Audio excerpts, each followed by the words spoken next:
How's it going, everybody? Today is October 23rd, 2022.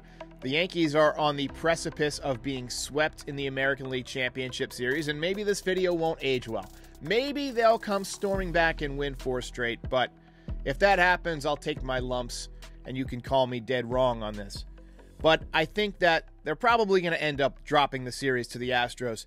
And so I want to talk about a subject that I'm seeing a lot on the internet. I'm seeing a lot in the comments, a lot in social media, and on the message boards, and that's Aaron Boone.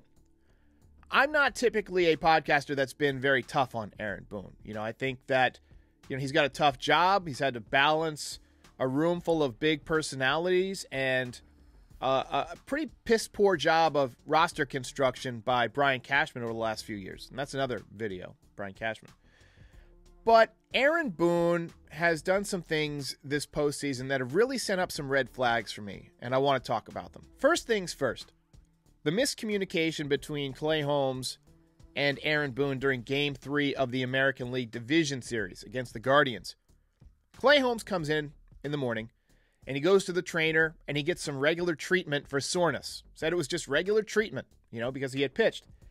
And Aaron Boone took that as, well, he's not available for tonight's game, without ever asking him, without ever having a conversation with him about whether or not he was actually going to pitch. Clay Holmes thought he was available, and Aaron Boone said that he wasn't. That's a huge miscommunication, and that's something that, really can't happen between your closer and your manager. Two guys 15 feet away from each other in that clubhouse, why can't you get on the same page? That's just bad communication. And that's something that's inexcusable. Also, constant lineup changes. That's something that's bothered the fans all season. It's bothered me all season. It's bothered the commentators all season. Michael Kay always asking about this. How can you expect guys to get into a rhythm when they're switching around their position in the order, their position in the field? How many different shortstops have the Yankees used in the playoffs? Have any other teams had 3 different starting shortstops in the playoffs? You've had Cabrera, you've had IKF, and you've had Oswald Peraza. Now, Oswald Peraza got the start, made a couple of fantastic plays on defense, and the next day he's on the bench. That's not the way to show confidence in your young players. That's not the way to treat the players on your team who do everything that you've asked of them. And if you say, well, he hasn't hit very much lately, that's because you haven't been giving him at-bats, because you've been sitting him on the bench. That's why you don't sit young players when you call them up. You get them in. And the fact that Aaron Boone doesn't know this after so many decades in Major League Baseball is just unfathomable to me. And really, it's kind of a fireable offense. Now, there's a couple more things with him that have really bothered me in this postseason. The way that he's handled the bullpen has been atrocious. Last night, Game 3, Garrett Cole, he had a little bit of a hiccup in the 6th inning, but he still had plenty left in the tank. And instead, you go to Lou Trevino, who's not even your top reliever. They didn't go to Jonathan Loaizaga. They didn't go to any of the guys who you would expect in a high-leverage situation. And honestly, you need the strikeout there. And Garrett Cole's probably the best guy to get you that strikeout. Garrett Cole was baffled by the move. I think you're starting to see on the faces of some of the Yankees a little bit of discontent.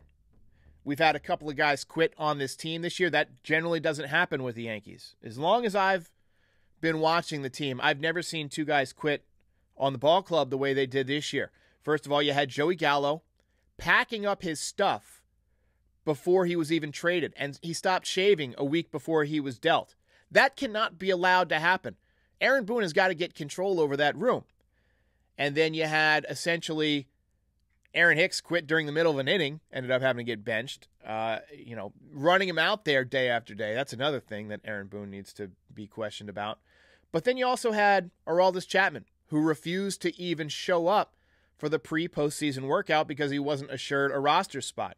That seems like something that a good manager can have the conversation. Now, maybe there's some ego with Aroldis Chapman. He doesn't seem like the brightest bulb.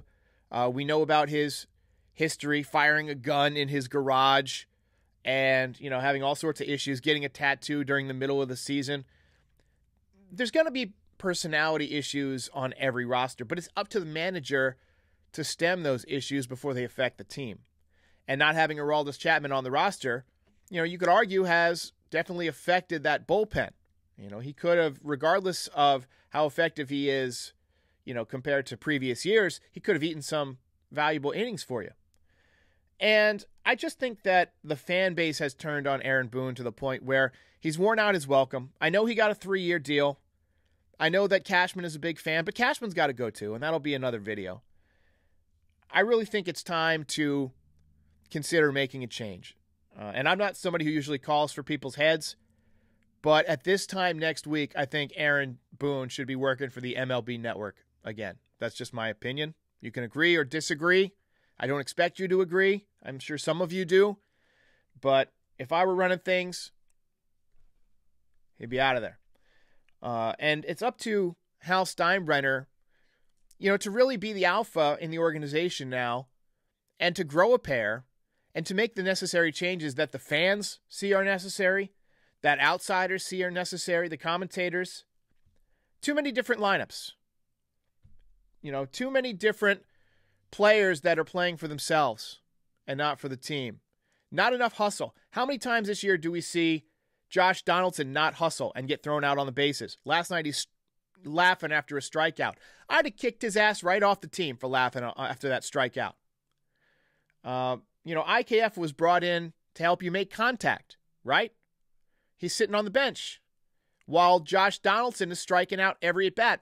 These type of things just don't make sense to me, especially when IKF is just as good defensively as Josh Donaldson at third base. Anyway, at shortstop, that's a different story.